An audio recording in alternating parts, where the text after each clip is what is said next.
And I now invite Dr. Ajit Pattnik, is the Vice President, Wetlands International South Asia, New Delhi, India. Dr. Pattnik. Good morning and good evening. Thank you, Professor Amar.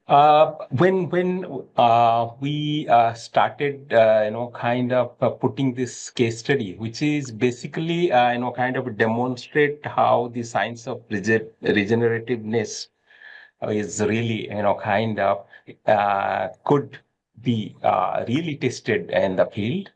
So this case study, kind of demonstrate how a degraded ecosystem could be regenerated to such a form to kind of ameliorate the economy and also not only the ecology but the economy, livelihood, as well as the local. It could arouse the interest of the local policymakers as well as the politicians.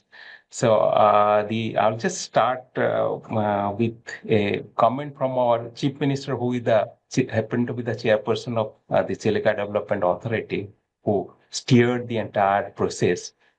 Oh God, this is now I see it's a zero investment industry, right? So absolutely, you do not have to give any input. It could arouse to, but at the same time, I thought I'll just kind of put.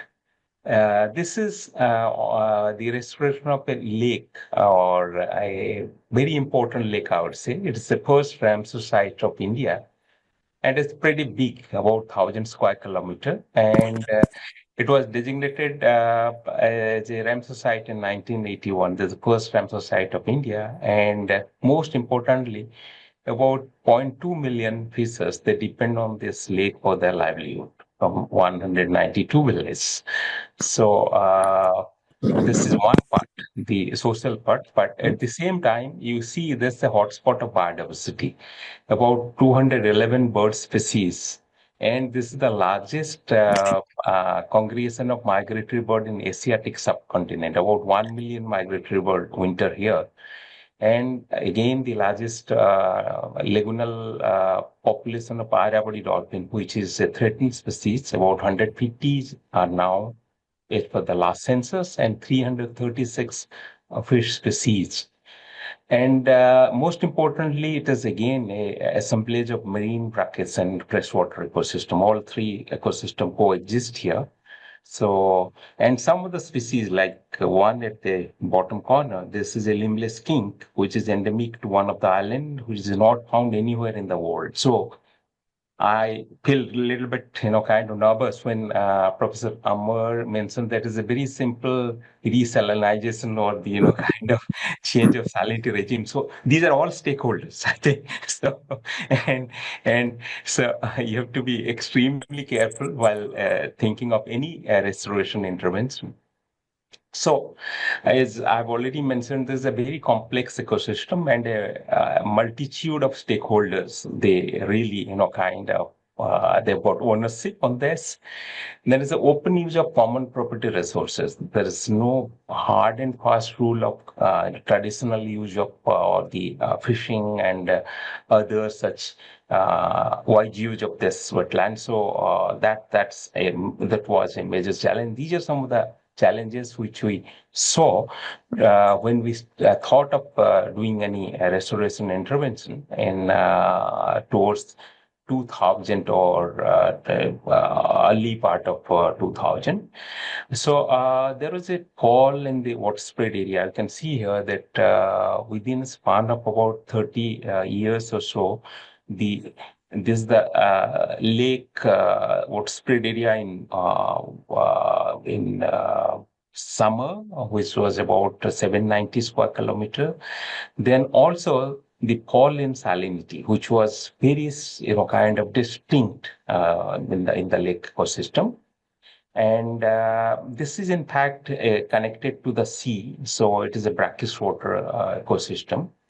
And there was unauthorized shrimp culture in the international market. The shrimp price of the tiger prawn, which is found here, which is devoid of any bioaccumulation, and it's one of the premium product.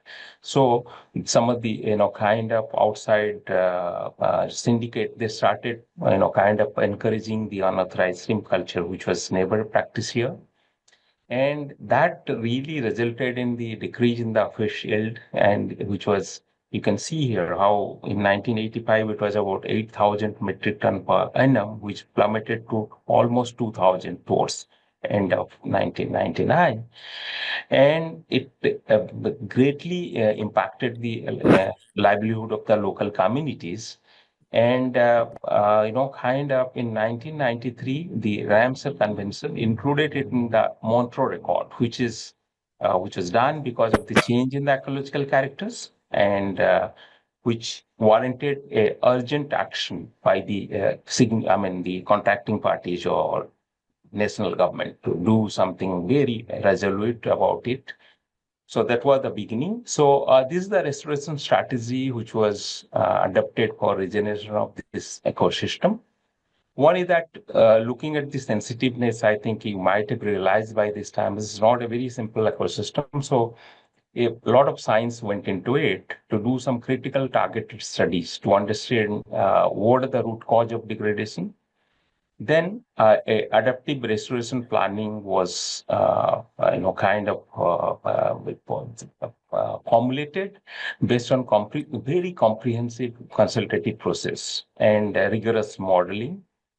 And the one simple finding was that the siltation and other activities in the lake basin is severely impacting the lake. So the microwatt shed, which drains into the lake, they were also kind of considered as ecological unit, and they were also included in the restoration plan. And to accentuate the strategic nature of we went for a very strategic partnership, about 50 or more. I mean, all the premier scientific institute of within the country, across the globe, as well as, the diverse stakeholders. They were all, in the consultative process, they were taken on board. So it took almost more than 18 months for this process. And most importantly, the empowerment of the local communities through capacity building and informed decision making. I think these are some of the key element of this adaptive planning. And at the end of the day, I think ecosystem-based management or restoration strategy with lots of nature-based solutions were included in the plan, as well as a very robust monitoring protocol was put in place. So I think this is a very pet word of Professor Ramesh, the Amar, the bypass surgery. We thought that how the system could be kind of compared with a physical or a human being.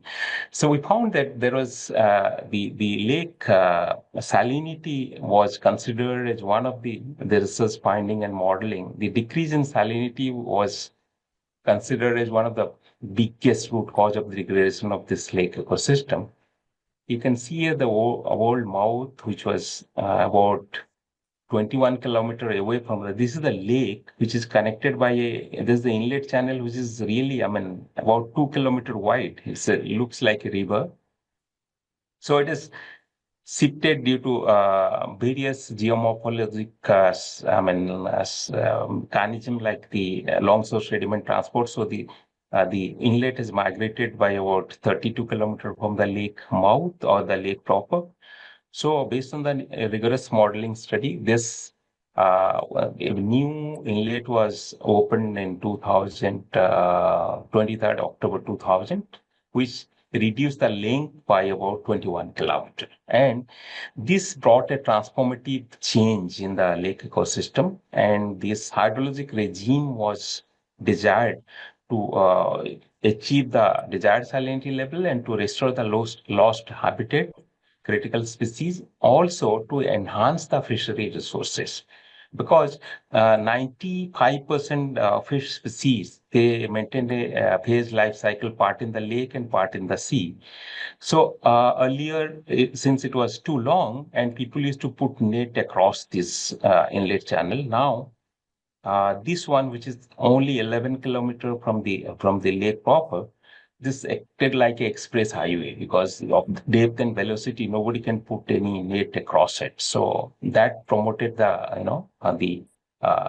Moving ahead, let us see what is the impact of this, kind of strategic intervention. All right. So you can see here the fish production, which is plummeted to almost 2,000 metric ton. It gradually increased and touched 14,000 metric ton, which is about 140 crore per annum in Indian rupees, and which is about 21.5 million US dollar. And this immensely benefited the local community, I think. And this, I have explained how it happened because of the successful breeding migration. So science, as well as at the same time, you have to also, kind of inform stakeholder. I think they were also, in the process, a lot of capacity development happened so that not to obstruct the, this migratory route. So that is one, and it also increased the salinity flux as well as the tidal flux to a desired level, and it also resulted in expansion of the seagrass meadows, which increased from 20 square kilometer to now about 160 square kilometers. So that's again a very good indicator of the health of the ecosystem. And also the many native species which are found to be extinct, they started reappearing. Another good sign of solid sign of the regeneration. And increase in the dolphin population, because they are at the top of the food chain since the prey base increased. So they started, kind of their population started increasing. And it also so the habitat of the avian fauna, I think bird species, it increased like mud flats were, kind of became more and more active. And the native fish species which have returned, they also came back, or they reappeared in the system.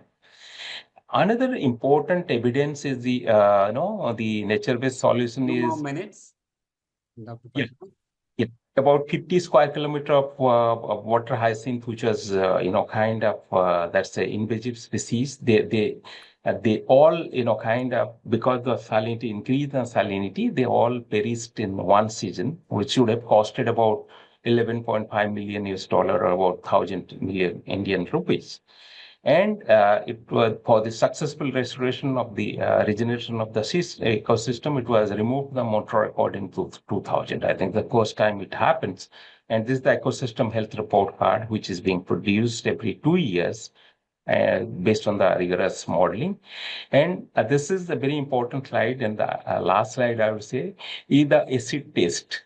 We like the impact of and the recovery of the lake ecosystem from a severe cyclonic storm, which happened in 2013. So the lake was, kind of almost, it was like turn the clock, like it went back to its original form, because the salinity level, it became freshwater, biodiversity depletion. So it is completely, because the landfall was almost 5 kilometer to the lake, but the due to its astonishing adaptation capability, the lake regenerated within 12 months, which is really amazing. I think that indicates the healthy ecosystem. If it is resilient, then it can, withstand the climate change, and it can adapt to the climate change. So I'll just stop here, and thank you for your kind attention. Maybe I think during the interaction we'll spend some more time in answering the questions. Thank you, Dr. Pattnik.